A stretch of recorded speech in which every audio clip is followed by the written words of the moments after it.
Are you going to talk to your kids about drugs or just tell them not to do them?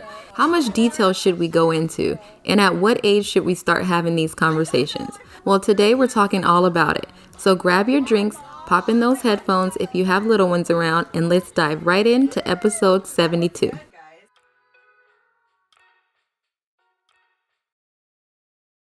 Cheers! Janelle's cup is smoking. It's perfect. Yeah, keep that smoke going in the back since we're talking about drugs. All right. Welcome to Mamas and Mimosas. So, did your parents warn you about drugs? If so, how? I'll go first. Now that I'm thinking about it, did my parents talk to me about any fucking thing? Because I don't even think they talked to me about drugs. I think Dare talked to me about drugs. Yeah. You guys remember Dare? Was that in the 6th I grade? should have worn Dare. Elementary school. Yeah, that's where I learned about drugs. What does DARE stand for? Drug, alcohol, abuse. No, really, wait. What does Dare stand for? DARE, drugs and OMG, let me read Drugs Google. Resisting. I I have no idea. That's how impactful they While were. Marianne is looking up Dare, that is where I believe I first had my. What does it mean, Marianne? They took Dare away too. Did they? Yeah, I don't think it's in school. But now they have Red Ribbon Week. Oh yeah, that's what it is. Red ribbon. Red Ribbon Week. And it talks about, like, don't say no to drugs. Say what It's it basically is. say no to drugs. That's what It doesn't even. that's what they talk about. So you don't feel like your parents talk to you about drugs? No, I don't feel like they talked to me about drugs, but that could have been because growing up in the 90s, I mean, they probably was dipping in a few things themselves. So I don't think they ever had the discussion with me. I literally feel like I learned about saying no to drugs through Dare. I remember DARE. I remember the Red Ribbon Week. And then I'm trying to think, like, I remember my mom saying, like, to not do drugs or get, like, drunk at, like, parties and stuff, because then you leave yourself vulnerable to people taking advantage of you. And I remember those conversations actually with my older brother too, who was 4 years older than me. He would tell me the same thing, like, hey, I think we mentioned this one time in another episode, but he would tell me, like, if you ever want to try something, like, I'd rather you ask me to get it for you or whatever, rather than you doing it with, like, at a party or with friends and then them try to take advantage of you, you know, and you're not, like, in a safe environment. So those were the type of conversations that I would have with him. So I never really trusted, like, that's why I was always afraid to, like, get drunk and be the one that, like, didn't know where I was at and stuff, because I remember those conversations as a young kid with him saying, like, guys will try to get girls drunk and take advantage of them, you know? So that was pretty impactful as a kid. I guess I do remember my mom saying something about, like, once I got older and started, like, going to parties and stuff, like, well, if you have a drink, don't leave your drink there and then come back to it because someone can put something in it and stuff like that. But What about you? Well, first I found what DARE is. It's Drug Abuse Resistance Education. You remember the resistance. done something. I remembered a little bit about My mom didn't. I mean, I learned about drugs through, like, Red Ribbon Week, but even then, I don't even think I comprehended it at that age. But I remember in high school, like, a specific event happened in order for her to kind of start telling me things about it, but she didn't even sit me down and I'm doing drugs. So my friends and I went to a party that it was just like a little house gathering kind, and we obviously were not old enough to drink or do anything. I want to say we were probably freshmen, and one of the girls that I went with had taken, like, I don't know, allergy or seizure pills prior. Like, she had a medical condition, and she got wasted, but on top of her pills. Oh no. So all of us were drunk, and we're all little teeny boppers, not knowing, you know, like, that something was going to happen with her. And she was at the point where, like, you know, she started foaming at the mouth and wow. throwing up in her hair. And we were, like, still trying to just wash her hair in the backyard. Yeah. And then, like, we bring her back to my house. Somehow, like, one of the brothers had picked us up. And, like, still, my mom didn't know where we went or what happened. So we all kind of sneak into my room.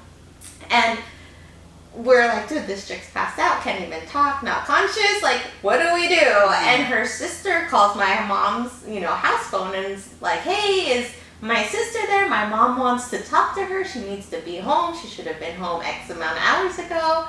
And I was like, me and my friends are like, tell them she's sleeping over, you know? So I'm saying, hey, tell your mom she's gonna sleep over. Like, that's it. Like, she just is tired and she knocked out kind of thing. And obviously, like, her mom wasn't stupid. So they ended up coming to my mom's house. My mom still is, like, unaware of what is happening in the bedroom. And her mom, her older brother comes, and I want to say, like, even her little sister came, and they all come to my mom's house and is demanding to see her. And we're like, oh my God, like, wake her ass up. So then we end up telling them what happened. And they see her and they rush her to the hospital because she got poisoning. Yeah, she had like alcohol poisoning or something like that. And so from that point on, my mom was pissed and obviously knew we like had alcohol. And so I think from then on, she kind of, every time we'd go out, she kind of would just be like, if you are gonna drink, call me to pick you up. Like, she never really sat me down and said, don't do this and this and this. She just was like, she was aware and she was just like, I'd rather you call me if you guys need a ride. Don't do something stupid. So that was the way my mom kind of talked to me. So then would you call her if you needed a ride? Like, after that? After that, I think something clicked in my head that, like, at least we all need some kind of sober driver. So it never got to the point where I had to call her.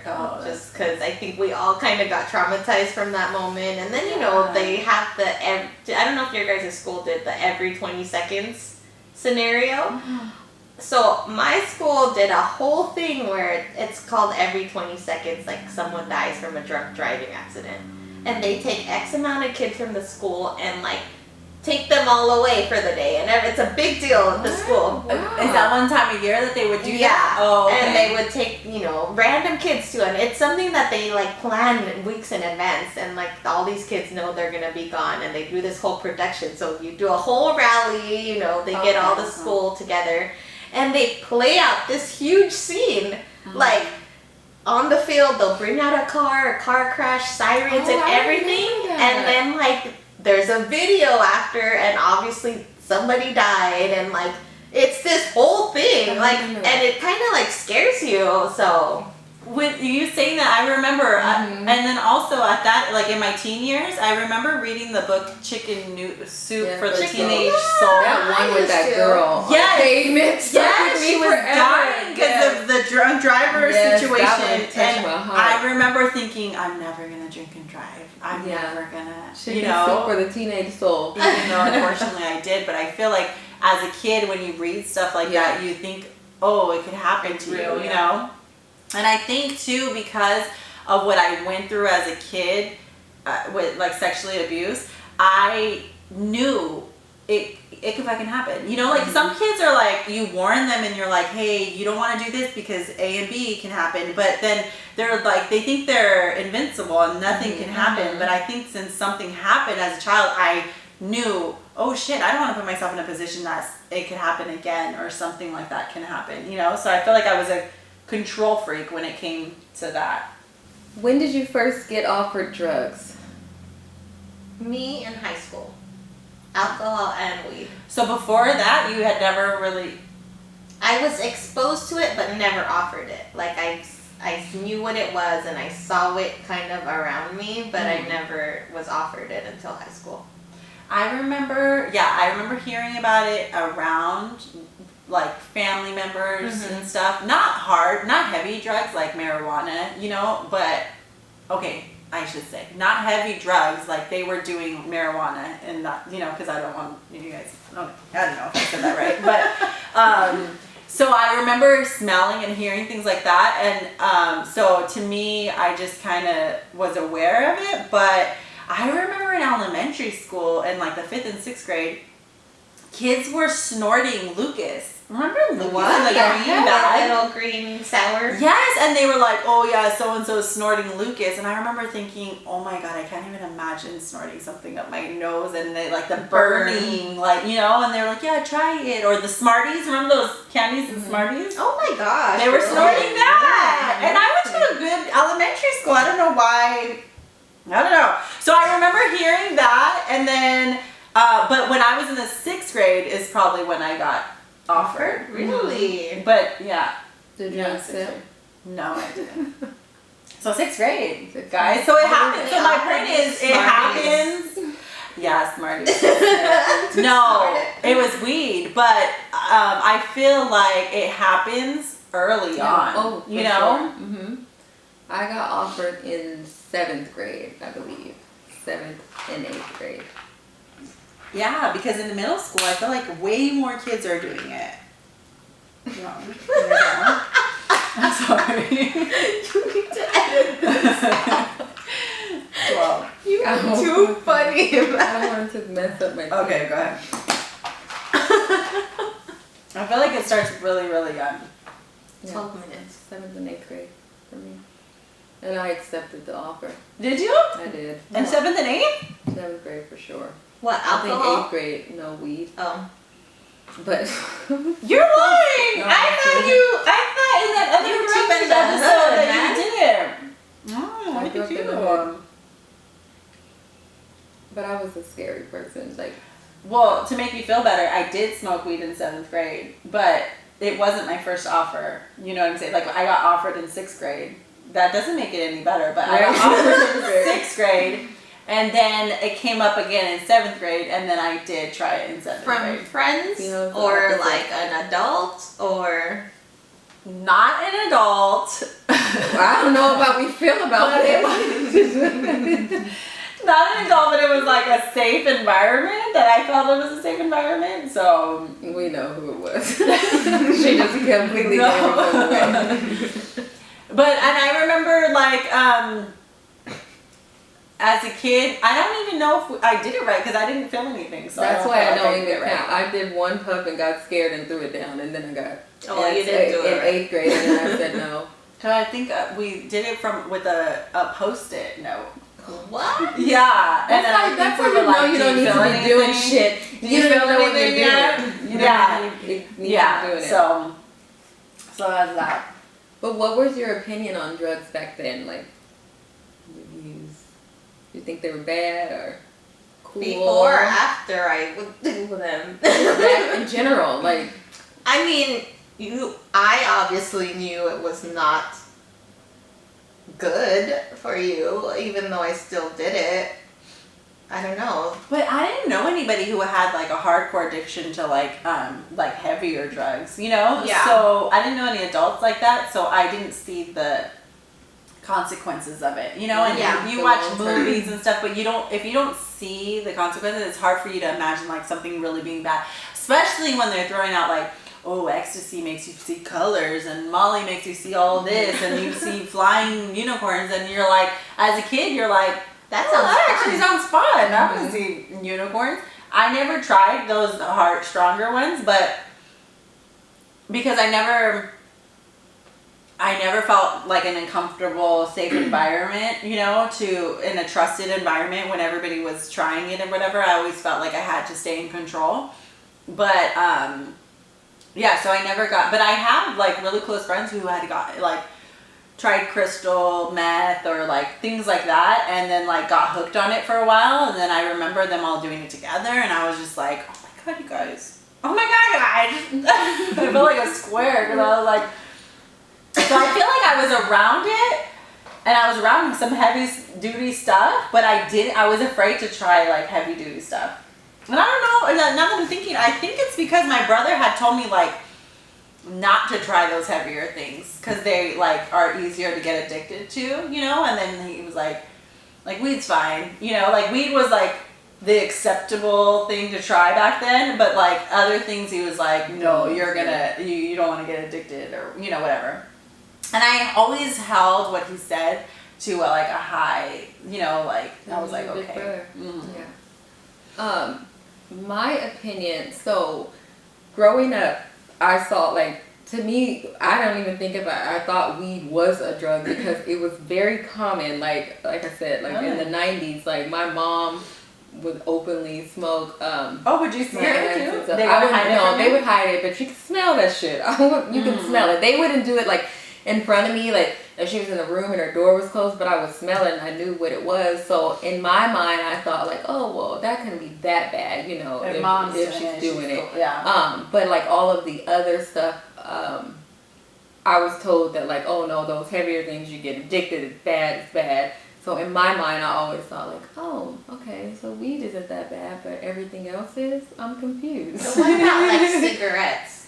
So I remember when they went over that whole class, like the drug class, and they were talking about cancer and how you're gonna die basically if you smoke cigarettes. So I remember being more sensitive about cigarettes. Like I remember my mom and my Thea would kind of like leave a party and then like come back and smell like cigarettes, and I remember just feeling like, you're gonna die. Like I would get so dramatic because I thought they were gonna die, you know. But that was when I was in elementary school, and then once junior high and stuff, it was like I didn't feel that way anymore. What about you? About cigarettes? We're on cigarettes. Oh god. No, I just randomly asked. Because you said that, you know, because you said weed you were on was weed. like a more acceptable one. Cigarettes, I feel like I've seen cigarettes all my life. My mom is an avid smoker, but she's been smoking for years. I feel like my mom has been smoking cigarettes since she was 17, which is terrible. So she's always smoked cigarettes. So did that make you want to smoke cigarettes? No, because I hate the smell. And I tried, as an adult, I tried to smoke cigarettes because every time like she would get in a situation or get stressed, like she would smoke a cigarette and then she would act like she was okay. So I put that together like, I think cigarettes actually help you with your anxiety and everything. So I tried, I went and I bought a pack of cigarettes, the same pack that she smoked, and I tried to smoke and I was like, oh, I can't do this shit. And then one day my mom was like, oh, I gotta go get some cigarettes. And I was like, you can have mine. And she's like, what do you mean? And I was like, oh, I tried to smoke, but it just didn't work for me. And she's like, what? I'm like, yeah, I tried it. I didn't like it. So you can have my pack. And she said that made her feel some type of way. But the bitch didn't stop. So it couldn't have made her feel too some type of way. Oh my god. What about you and cigarettes? I remember like that was what was considered cool back then, like cigarettes. Like, so I remember trying the flavored ones and stuff, and we would just like try to drive around with them, but I never like got it. Like I never understood the purpose of them. Like I didn't feel anything. I thought it reeked. Like, you know, like it wasn't worth it to me, even though, you know, you see like the consequences of what cigarettes can do. Like I was like, I'd rather do something else. So you never got like addicted to No. Do you do like hookah and stuff? Like that's I still know all that considered stuff. tobacco in a sense, right? And I don't mind a cigarette here and there. Honestly, like when I was a kid, we loved playing with sticks, and yeah, we used to pretend that our little grapevines were the cigarettes. bubble gum with the smoke would actually come out. And I actually liked the taste of smoke in my mouth. So you would think I would be an avid smoker, but so I don't mind like even to this day, I don't mind having a cigarette here and there. I know people like panic, oh my god, we're gonna die, and I just am like, okay, it's well, like is it when you like start feeling yourself, get a little drink, and then you're like, I need a cigarette? Yeah, or something else. You know, you're out and about. I guess it's not all the time, but it's like once every, or a couple times a year or something, you know. And I'm like, or like my husband likes cigars. We'll smoke cigars. Like like hookah. I like hookah. Like all of those things I don't do often, but I will do if it's there. Should I say maybe? Like, yeah, if my husband brings out a cigar, I'll smoke. I'll take if you have a party and your friend brings out a cigarette, then I may take a bum a cigarette. And if they, you know, the only thing is like weed, because I used to always like I would take like a hit of weed or whatever, But I don't know, like it doesn't affect me the way that everyone like enjoys that effect, like how like, oh, it just chills you out and stuff. Like I don't know why I always feel guilty getting high, because Really? I don't know, I guess like I get more paranoid, and then I feel guilty because like I think about my brother while I'm high. I think about my brother Michael, who has special needs, and I get guilty because I'm like, here, God gave me a functioning brain, and my brother has special needs and he can't function. He doesn't have as functioning, and then I'm trying to take a drug to make me slow down when I should be thankful that I have a functioning brain. So I'm like super deep. Then I feel like super guilty, and I'm like Crying. I'm like, how dare you? So then it's not enjoy. I don't get a good one. There was that one time that I was like super giggly. This is off topic though. This is off topic. I know, and here we are encouraging. We are halfway through the episode. I know. We were talking about the kids. I was gonna say you were smoking the wrong one then. That's why. To get depressed? I don't know. I just feel guilty, I guess. But anyway, let's go back on track. So, did your opinion on drugs change from when you were a kid to a teen or adult?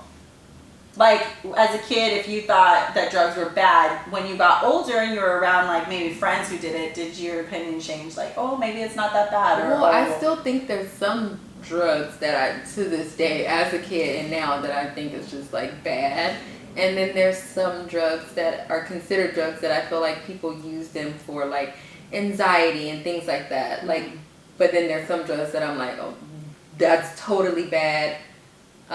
So I guess it kind of still stayed the same. But in some people's eyes, like, a drug is a drug. Like, it all should be in the bad category. Like, they feel like anything that alters their state of mind would be considered a drug. Yeah, but then if we get technical, then Coffee. Exactly. Chocolate. Those are all There's drugs chocolate. too. Because you can get addicted to it. Well, in that case, you can get addicted to anything. Yeah, any type of food. Well, that's why they say, like, sex is a drug. Like, a ton of things. Anything that's habit forming. Okay, but I feel like we're going like so off topic, because it's like, okay, I'd rather have my kid addicted to donuts than addicted to another drug. I think I would, because if you think about some of those heavy duty drugs that they start selling their house and furniture and whatever just to get that, fix, like, they don't do that for donuts, like, they're not going to sell their fucking house for some donuts. Krispy Kreme. Yeah, so if we stay on top, okay, so are you, I feel like we've been everywhere with this conversation. Are you going to talk to your kids about drugs? Are you guys going to talk to your kids about drugs? And if so, how? Or are you just going to tell them not to do it? No, we've already had, especially with my older son, we've had a in-depth conversation about drugs and how not to do it. And now, was that because a situation arose where you felt like you had to talk about it, or you just talked about it? Just because, like, we've had friends who've got addicted to drugs and their life just went on a down spiral, and we just told our son, like, and my husband was like straightforward with it, like, dude, if you ever get involved in drugs like that, I'm totally disowning you. That's like his thing. Pretty nonsense. So, and then this is the age too where, I'm telling, like, you got to be careful if your friends offer you something, because there's cases too where people offer kids things and then they may take it one time and then they're gone. So I feel like you have to install in them, like, this is a no-go. Like, you don't want to. And if you ever, I feel like my husband even told him, like, if you ever felt like you wanted to experiment, or even with drinking, like, at least do it here and let me be in control of it, or rather going somewhere else and someone, like, putting something in your drink or something like that. So we've definitely I haven't had a conversation with the little ones just yet, but I plan on it.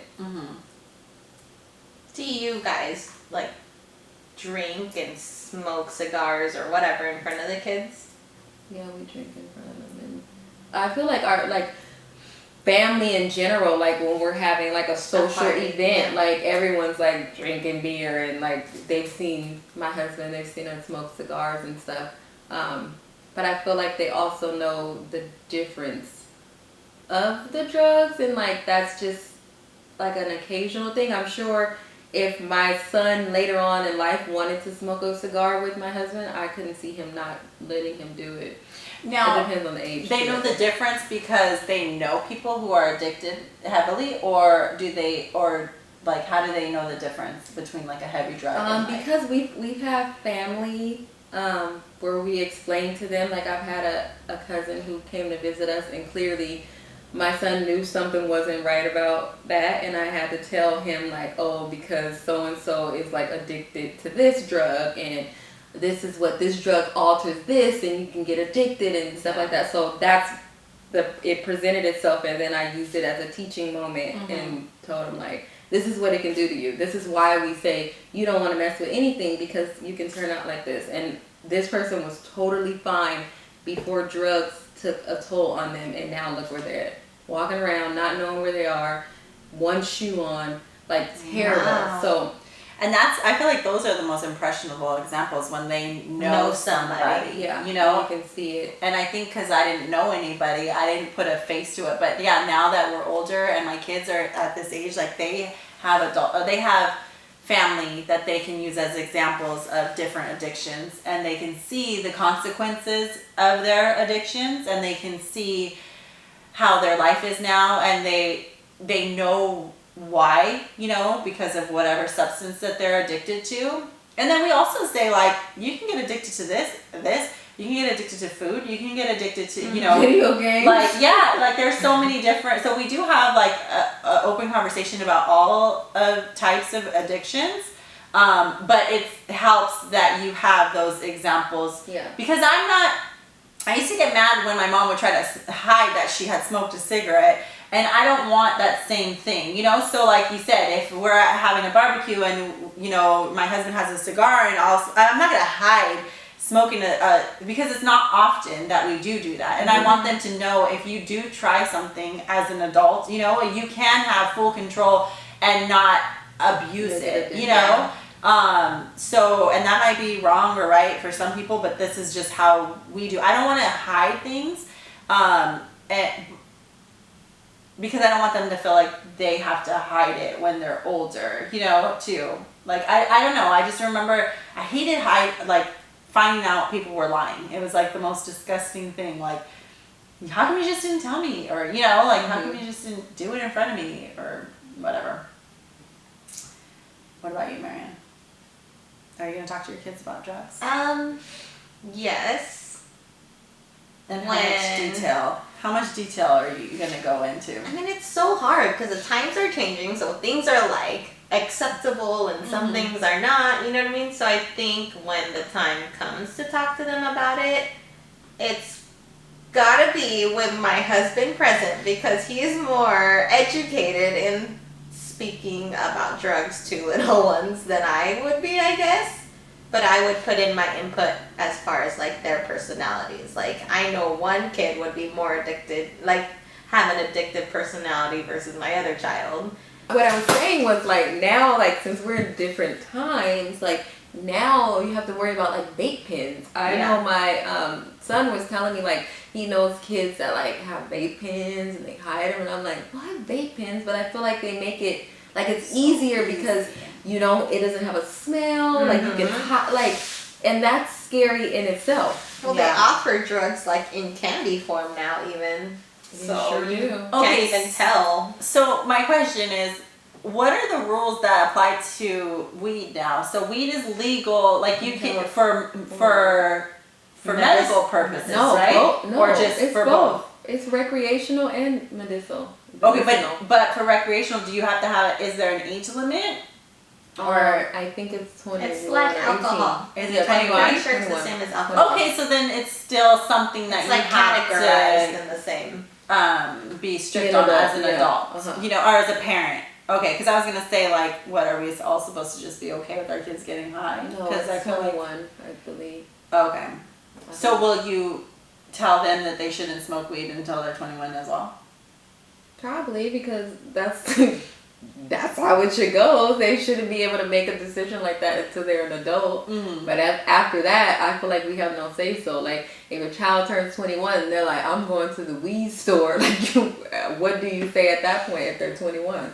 I feel like I'm at the point in my life where I just really want to teach them how to have a fun time and be silly and crazy and stuff without any additional substance. You know, like I feel like I want them to be brave, and they don't need alcohol or any kind of drug or whatever to make them feel brave. You know, like we are always taught, like, all right, you know, if we're going to make this, you know, ask this girl out or ask this guy out, we got to like take a shot so that we can, or go dance, we got to take a shot, or we got to, you know, and I feel like I want to figure out how to make them confident enough without having to rely on alcohol or something else to make them brave, you know?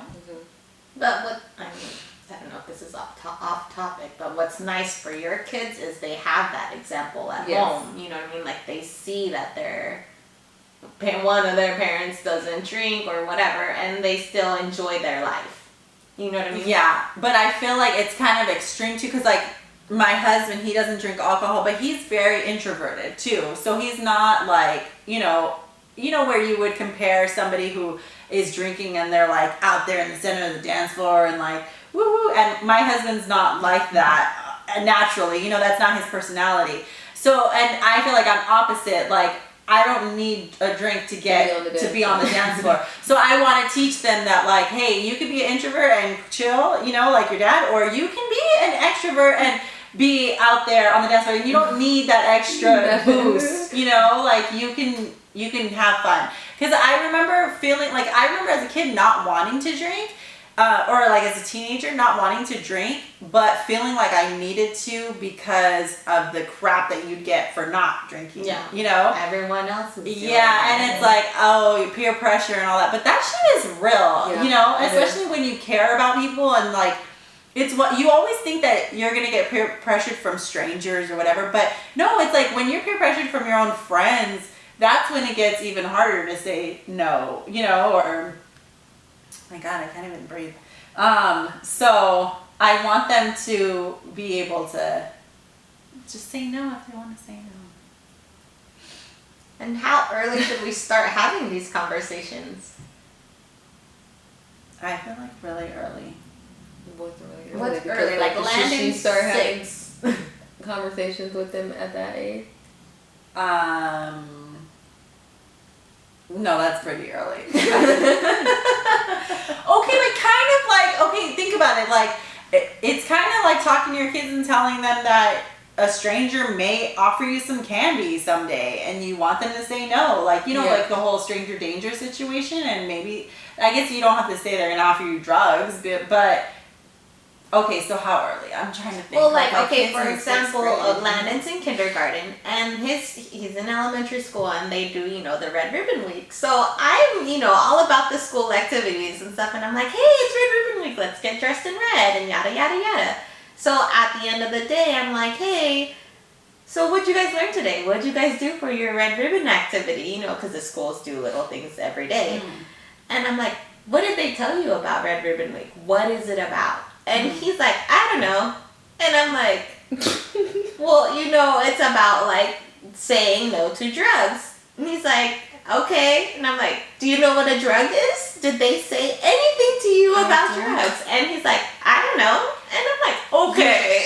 I feel like they try to make that week so fun, and they tell them it's matching day and it's pajama day, and they don't come out realizing, like, with the message, you know, because my kids are like, oh, fun, Red Ribbon Week, we get to have crazy hair day, but I'm like, what the fuck does that have to do with drugs, you know, and saying no? Like, I feel like you need to be sharing a little bit more detailed information on how harmful it can be, rather than just let's have matching pajamas, you know? Yeah. That so like, how early do you like start talking to them about it? I guess it all depends on like their maturity level, and that happens at different ages. But I feel like these conversations have happened pretty early. I mean, my 8-year-old knows about drugs because we've had situations, not so much with drugs, but with alcohol in our family that have brought up questions, and then it opens the conversation to more, you know? So we just kind of take an opportunity to like cover all the bases while we can, you know? And I think it depends on the situation too. Because I remember when I was younger, my grandma, at her job she worked at, she was a chef for like battered and abused children. And I remember there was a kid at this facility and he was 9 and he was an alcoholic. And I just couldn't grasp that. I was like, what does she mean he's 9 and he's an alcoholic? Like, what? I was just blown away that a 9-year-old was in that facility because he was an alcoholic. So I guess it just depends on the situation that you feel like you may need to bring up the conversation. Yeah. And I'm sure there's some people's situations that are just really awful at home. Where they need to bring up that early on. Mm-hmm. You never know. Yeah. Maybe a How parent, much are your kids exposed or to they're neglected and they are just, you know, they have their parents' medicine cabinet opening. Like, you know, and some people are more, I don't know, like there's some kids that like put a lot of shit in their mouth too, and you're just like, are you gonna put the wrong thing in your mouth? Like when some people just, you know, like are more open to trying stuff than other people. I don't know, I feel like it's difficult.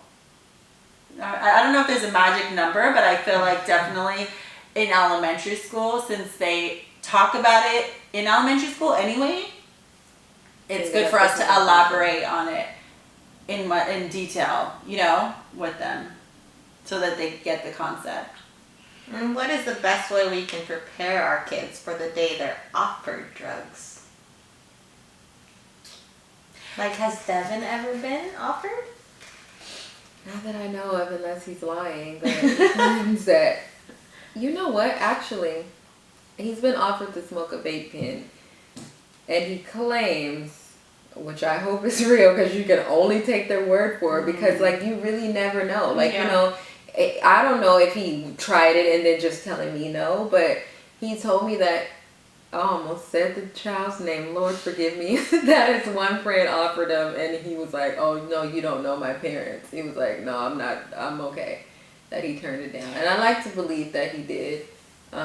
There's somebody that I know, he was saying that he gave an example of an excuse to use to his son. He's like, look, if your friends offer you drugs or whatever, you can tell them, like, I can't, my parents test me, they give me a drug test every time I come back home from an outing or event or whatever.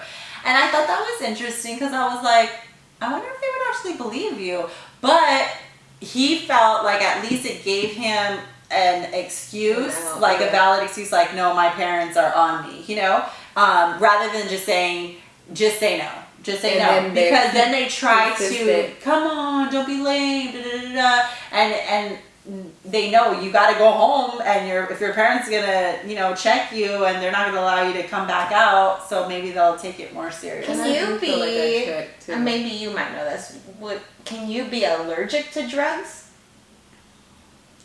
Or, you know, can you be allergic to alcohol or weed or...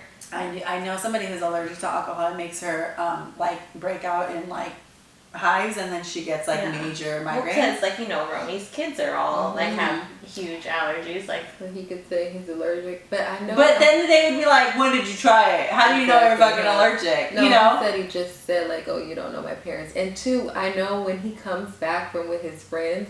Like, I never, like, not see him when he comes back with his friends. Like, I don't care what I'm doing or what time it is. Like, when he comes back from an outing, I am all in his business. Like, I'm all up in his room. I'm all in his face. I'm checking eyes. I'm just sniffing around. Like, I am definitely, like, knowing about that day to see how it goes, just because you never know. And, like, he's at that age right now where friends are everything. And you want to be cool and impress them. So... who knows? It's hard. So, to me, I guess I was weaker about peer pressure, but like my husband, he was so much stronger than I was, and he would say no to everybody. Like, he hung out with a clique who they smoked weed in front of him, and he would just say no, like no, and he didn't care if they made fun of him. He didn't care. And I'm like, how did you get that ingrained in you so young? Because I feel like a lot of people would fold, you know? And I just want him to install that in the boys, or like our kids, so that they're not afraid if somebody's gonna talk shit or make fun or whatever, and they can say no, you know, and they don't need to give them all a million excuses. Because my husband won't even make excuses. He's just like, no, I'm good. No, I'm good. That's it. That's all that they'll get from him, you know? That's all it should be, though. Yeah, but how do you get that self-confidence that you know that's all they deserve? They don't deserve an explanation, you know? He needs to come tell us his tricks. How? I mean, even to this day, he still deals with it. Like, he doesn't fold at all. Like, he still does deal with it, yeah. I feel like with my husband, with the boys, he'll give them, like, when he's drinking a beer, he'll, like, you know, Levi wants everything. He's like, I want some. He'll give them to and he's claims. We're gonna get he doesn't get them drunk, but he'll give them a sip. And there's a lot of parents who do like that, he says he does it because when he was little, his dad or his uncle or whatever, they would let him try it when he was little and hated the taste and never drank again until he was an adult. So he's like, well, let them try it. They're obviously not going to like it because it's bitter or, you know, whatever. But what about the kids who do like it? And Levi loves it. Great. See, I was one of the kids who liked it. So he's like, more. And I'm like, see what you started? There's always going to be one that likes it. Just like soda in our house. We had let my older son try soda. He hates it. He's like, it burns my throat. And he will never try it again. And he's 12. And my younger son, he tried it and he loves it. And he's just out there with the Sprite. You know, he loves it. So they're always going to get one kid who fucking loves it and one kid who doesn't, you know? But I think now for us, like for my husband and I, it's like we will make it so that they're comfortable to do it in our presence and we would want them to do it with us around versus like, you know, then we can teach them, like, you need to drink responsibly, or you need to do this responsibly. Kind of like how Roni had said, like, so even if as the a kids minor want to try something, I'd rather you try it with us versus try it with them first. You know what I mean? Yeah, I had a friend his parents were like that. They were old school, and they, like, would allow them and their friends to drink at their house. But they would tell their son, if you guys are all going to drink here, like, you have to be the designated driver to take everybody home. So my friend would be sober and he'd have all his friends there drinking and he'd take every single person home because he was sober. Or, you know, or if he didn't invite people that he had to take home, then he would drink. Or he would drink after the fact that he took everybody home. But I don't know how I feel about that. I don't know if I want. You said your husband's family's like that? They let him drink like when he was in high school and he would have friends over. As long as they were drinking at the house and they would be able to monitor it, and it wouldn't be like unlimited, like drinking, and then like a beer or two or whatever, but they would let him and his friends do it in the house. But I can't see myself as a parent condoning I'm not gonna let Devin and his friends drink, and I don't know. I don't want to condone it though. Also, right? Because what happens when their parents are not okay with you allowing them, and then what are they gonna do? Not let their kid go over your house anymore because or what if my choice to okay their children to do that? Like, you know what I mean? Like, that's not my choice. My child is a different story, but who am I to just allow your child to come over my house and drink? I don't want that on me. I don't want that responsibility. And just like you said, that responsibility, because just like bartenders are responsible for cutting people off at a certain limit, and if they get in a car accident and say they were at this bar, and they can get in trouble. But so we're liable for children drinking at our house and get in a car accident. And we can get sued, So that's also, especially in this world, everybody's so sue happy, and it's so scary. Yeah, it's tricky. I don't know. So what will you do when they come home saying that all their friends were doing drugs, but he or she didn't? Okay, so your situation. So your situation, like your friend, your son with the vaping, like you said, you believed him, right? Did you ban him from hanging out with them, or were you just Well, like? it wasn't his like circle of friends. He was at an event and it was someone there. But I feel like you gotta know when your kids are like lying or something's off.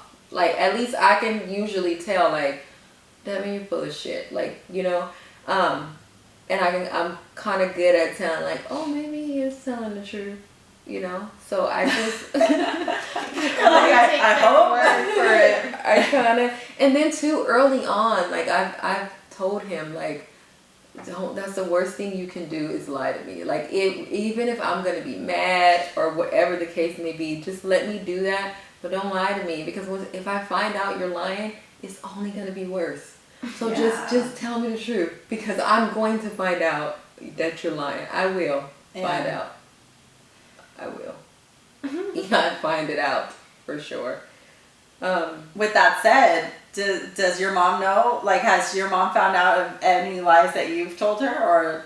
Well, I went back and told her, like, as an adult. Like, I will find out when you admit when you're 30, okay? There's some stuff I tell my mom now. She's like, wow, I never knew you did that. You're just now telling me? Like, I thought you were like this sweet old girl, and you did all that. I'm like, yep. See, that's what's scary. Like, that's what's scary is like you could think that you know your kid and that they're a certain way, but like you really don't know. No, you really don't. You can only take their word for it and hope that what you installed in them, that they do it. But 100%, you really don't know.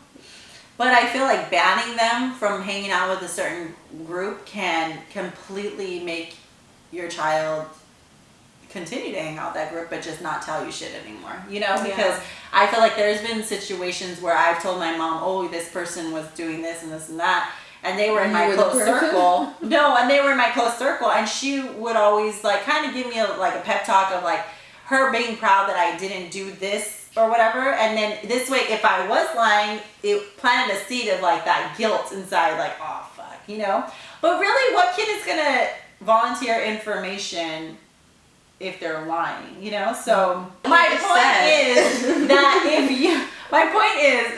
if you tell your kid, if your kid confides in you and tells you a situation, and then you go and basically punish the kid by saying like, that's it, you're not allowed to hang out with them anymore, I feel like they're not going to come to you anymore, that you shut it down, and they're going to hide it behind your back, and because they're gonna feel like, what's the point? Why even tell you this if it's just gonna hurt me in the long run? I'm not gonna say nothing. I'd rather take a chance of being quiet and like not getting in trouble than telling you the truth and still getting in trouble. What am I benefiting from this? Yeah.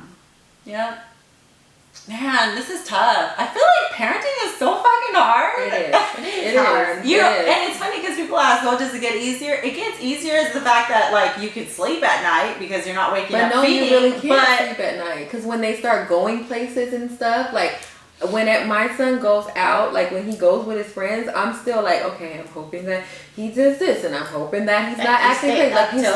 Like you're still worrying, so you still don't sleep. When he's out, I never go to sleep until he's home. And he's a teenager. Yeah, so he's a teenager. Yeah.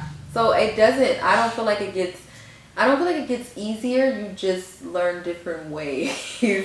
But before he became a teenager with more freedom with his friends going out, what I feel like because like my 8-year-old, his stage is like super easy because he's in school, then he's in and we have full control over his situation. Like he's not asking to go spend the night here, or I mean he goes to spend the night at his grandma's, but he's not going to a lot to friends' house and things like that. I think as they get a little bit older and they have a little bit more freedom, then it gets harder, and I feel like right now my 12-year-old, we're not there yet either with like him going constantly. I feel like they're usually hanging out at my house and their parents are come and pick him up. But he's not in high school, and your son's in high school. I can't imagine. Yeah, because you're supposed to like allow them to do a little bit more, and then it's tough. Yeah, it's tough. So it's definitely stages, but I feel like it's always going to be a hard part to parenting. Like it's just always going to be. It's always going to be. So let us know your guys' opinions, how you guys are going to talk to your kids about drugs and all of that good stuff in our private Facebook group. Bye. Thanks so much for hanging out with us. If you want to catch up on our previous episodes, visit mamasmimosas.com, where you'll get access to all of our podcast show notes, our YouTube videos, and our private Facebook group, where we chat with you about each episode topic and host live question and answers with our favorite mom tribe. Can't wait to see you there.